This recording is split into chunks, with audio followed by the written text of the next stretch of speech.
Hey Lee, a little birdie told me what game we're reviewing today. Don't. Wingspan. Couldn't help yourself, could you?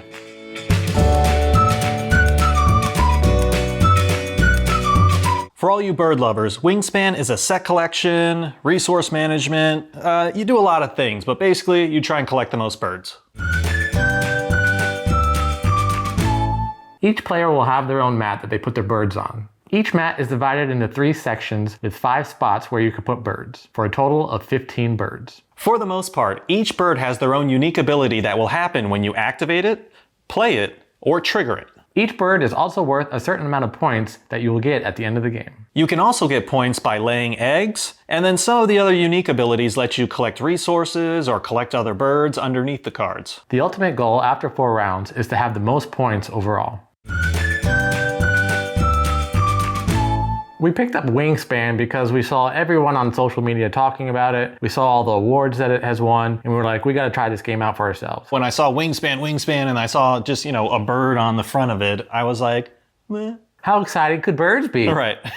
If you eliminate the idea that they're birds and you just focus on the mechanics of the mechanics of the game are fun, and then you add the theming of the birds, and it's kind of a cute, fun game. One thing I did notice about the box was when I first saw it, I felt like it was going to be more of trying to teach me something, and no one teaches me something. When you first open the box, there are a lot of components, but all the artwork is great, so you're looking at all the components and going, wow, a lot of time and effort went into creating and designing the game. Yeah, the eggs are, I remember first seeing those. They just honestly remind me of like those Easter egg... the little candy, the little candies. The chocolates, you wanted to bite into it. My mouth was just watering seeing it. I'm gonna play this egg and I'm gonna eat this egg. That's what we can play with. Just push those out, play with regular candy eggs. Yeah, that's what we're gonna do around Easter time. We're not gonna play with the eggs. We're gonna put those aside, put little like Cadbury eggs and be like, ah.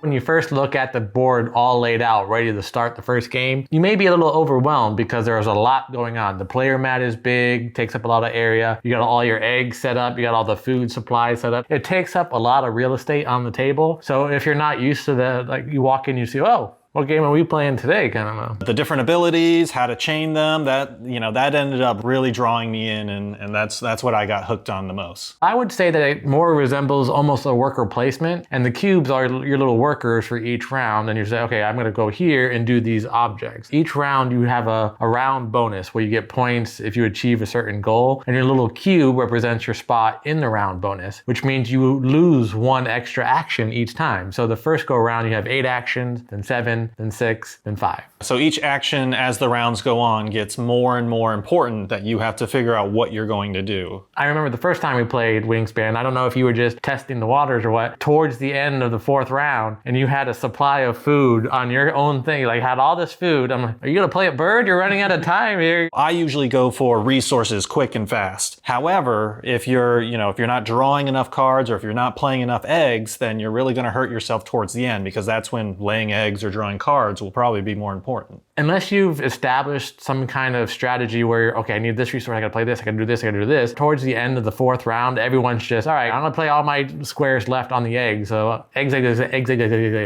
everywhere. The round goals or objectives are, I like them a lot more because I can look to see what this round is, and then I can see what the other players are doing. And as long as I'm close to it, then I can kind of guess what someone else is gonna do. If it's my turn now and I see, okay, they don't have a chance to beat me, so I can focus on doing other things rather than trying to go for the round goal. However, sometimes other people are doing the same thing, and now I have to defend my title of having the first place of this round. So like, she could play some eggs, and she could, but will they do? Nah, I'm They good. have the wrong kind of nest. They can't, oh, he has a wild nest, crap. Yeah, and then it's like, or it's like, who has the most water birds this round? And I'll be like, okay, I got the most. Don't you do it. Don't you do it. Burr, burr, burr, burr, burr, burr, burr, burr. Overall, I really like the different birds' abilities, the artwork, so I'm gonna give it 8. Overall, I'm gonna give it an 8 too, because I just love everything about it. Great artwork, great replayability, great for any age player. Teresa gives it a 10. A 10. And Juliana gives it an 8. And that's our review of Wingspan. What do you think? Have you played Wingspan? Leave your thoughts in the comments below and we'll be sure to check them out. Until next time, I'm Kenny. And I'm Lee. Start working on those bird calls.